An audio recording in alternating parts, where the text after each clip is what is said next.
Hey friends, Kevin here with Minivan Build 3.0. This is everything I have learned in 8 years of doing this stuff. I had some simple goals going into this. One, I wanted this to basically be a no-build build. Number two, I wanted everything in a place I could easily get to it that made sense, so I would not spend my time moving stuff around. And number three, I wanted as much free space in this thing as possible. And to go a little further into that, I wanted the bed to be a bed all of the time. I didn't want to have to take it apart, put it together, things I had had to do previously, because that gets annoying day after day after day. But with having this bed all the time, I also wanted the space to have a seat here and to have a seat here in the front with this passenger seat turned around backwards. So this allows me, maybe it's at night, maybe it's a time the weather isn't so great, I can be sitting there, have 5 feet of space in between, have a guest sitting here as an example. 2 people can sit in here, enjoy themselves, have a conversation, and be away from the elements. And I wanted a lot of power. I did not want to have to worry about power anymore, and I wanted to be able to make as much stuff electric in here, running off of solar, as possible. And I've been able to check off all of these boxes with this no build build. So take what you can from this and use it in whatever way that helps you out with your particular build. So I wanted to have all the floor space I could between this seat and this seat.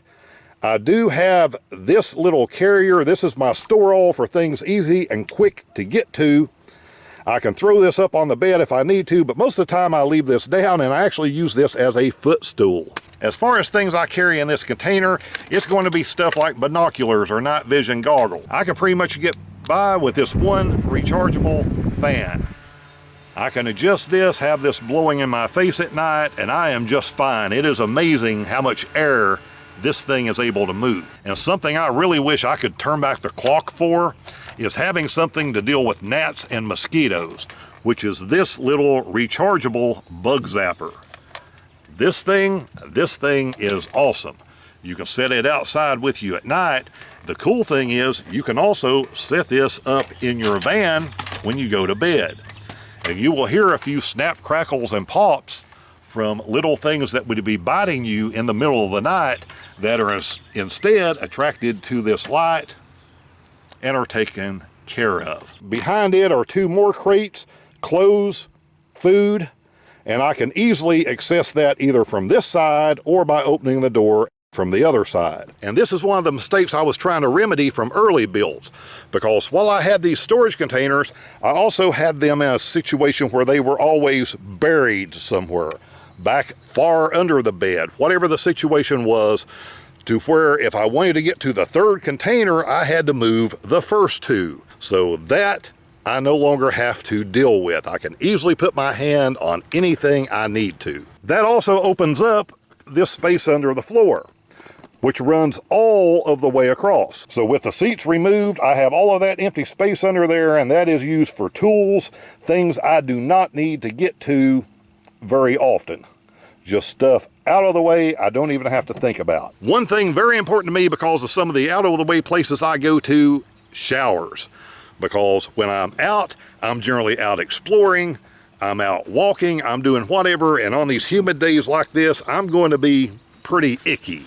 And a few little cloths isn't going to do it. I'm going to want a shower. So here, because of having that passenger seat turned around backwards, I have all of this excess space behind it. Here is my rechargeable shower and plenty of water containers. I generally have between about 8 and 15 gallons of water with me at any time. And notice I have small containers, because when I started this, I started out with those wonderful 5-gallon containers. Those are great. You can refill them cheap sometimes if you have to pay for water. The problem is those things weigh 40 pounds. And hurling those things around back and forth over and over again, that gets real annoying real fast. All of that water is for me to be able to shower with. Another thing I carry up here is one of these, because when I stop for gas, and you know this, when you stop for gas, you can't rely on the gas station even having one of these. Or if they do, it's falling apart and in bad shape. So I carry my own. And this is part of my curtain system for the front windshield, so I can just spread this out and have all of this nice and hidden. My bed frame is one of these fold-out bed frames. This one will hold 750 pounds. This thing is amazingly secure. 4-inch mattress. I sleep as well on this as I do when I am at home base. And I can easily flip that mattress back and be able to get to the battery system. And this video is sponsored by Okmo, the manufacturer of these giant batteries. So 2 of those 280 amp hour batteries, that is 560 amp hours. That translates into over 7,000 watt hours. Compare that to even the larger power stations a lot of people are running around with. They may be something just over 1,000 watt hours. The really larger ones, 2,000 watt hours. So power is no longer an issue. And I actually have room left over to install a third battery. And when I put that third battery in, that is going to take this thing to over 10,000 watt hours. Since I've had these Okmo batteries installed, they have been rock solid. You'll find a link below, and because of the great prices on these batteries, it just opens up a world that didn't exist for any of us doing this just a few years ago. On top of the van, I am now running a 300 watt solar panel. I used to think that a 100 watt solar panel was enough doing this if you had a decent power station, but you're kind of pushing it with 100 watts. 100 is good if the only thing you are doing is running a 12 volt fridge, because you are going to be competing with those bad weather days. You don't have a lot of sun. If you want to do things like this kitchen area I'm getting ready to show you, you're going to need more solar power in order to recharge whatever batteries you are using. This is a 300 watt panel you can easily get on any minivan. I have a video showing how to do that. You are never going to regret choosing more power. The refrigerator is 12 volt. I had a smaller one for a while and it did fine. I was lucky enough to be able to go with this bigger one, and in the last couple of years, this thing has been a game changer. Because with the old system, I would go buy a case of water. I would buy a 12-pack or 2 of drinks. Whatever it was, I didn't have room for it in here. I could only store a few of those bottles at a time in that small fridge. And I was constantly, again, having to move those cases of stuff around. They were always in the way. With this larger one, I can put an entire case of water in here.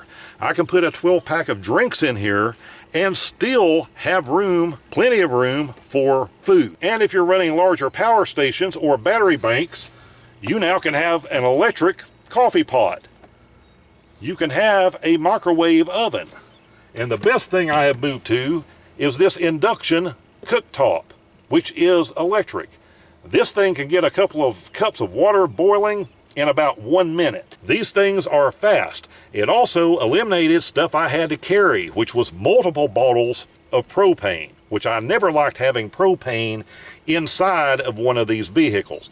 There is a reason that propane is mounted on the outside of RVs, not on the inside. It also eliminated me carrying around the Coleman stove, which that thing was pretty big, and when the weather is not great, you are in windy conditions, you are constantly fighting the wind when you're trying to cook on one of those things. This eliminates that issue. And I have heavy-duty extension cords running to these appliances, so I'm not having to plug and unplug constantly. They stay plugged into my power inverter. The issue with power inverters is they're always in an inconvenient place, and you're having to reach under something, behind something, whatever, to turn them on. But with this belt inverter, I have a remote control.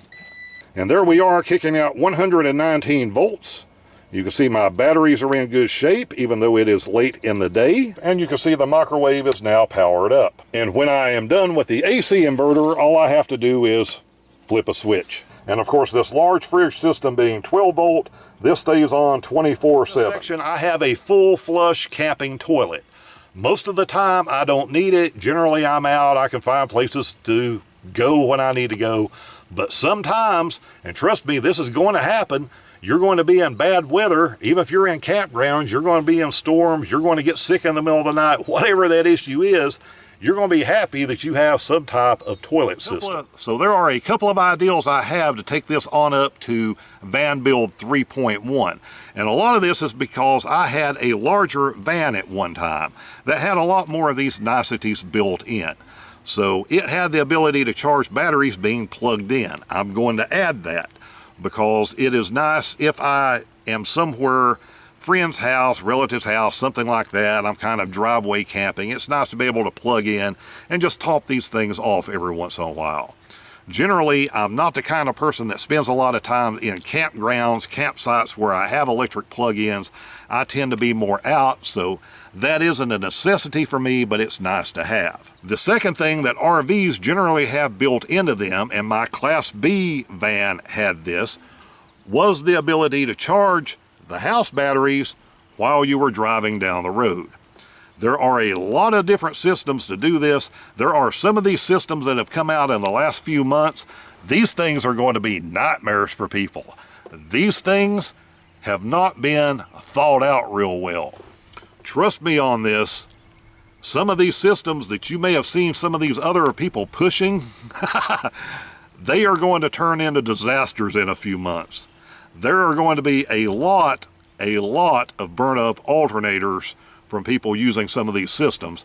Let me know down below if you want me to cover that in another video. There is a way to do it safely, but some of these devices that are being sold right now are not going to be the way to do this. The other thing I will add before the end of the year is a diesel heater. Now, because I have this floor compartment here that goes all the way across, I am going to be able to pretty much mount this system in that unused space, which will be under this bed. So therefore, I am not going to be giving up any space for adding one of these diesel heaters because I don't want to give up any of this space that I have. So take what you can from this and use this to your advantage. I do not have all of the answers, but I've learned a lot of things, a lot of the wrong way to do things in those last 8 or 9 years. So hopefully my videos will help you out if you're starting out, keep you from making the same mistakes I did, the same mistakes that a lot of other people make, and make your van build and your travels go smoother. Any questions you have, put in the comments what you think I did right, what you think I did wrong, what you think I should do different. We all learn from each other. We'll talk soon.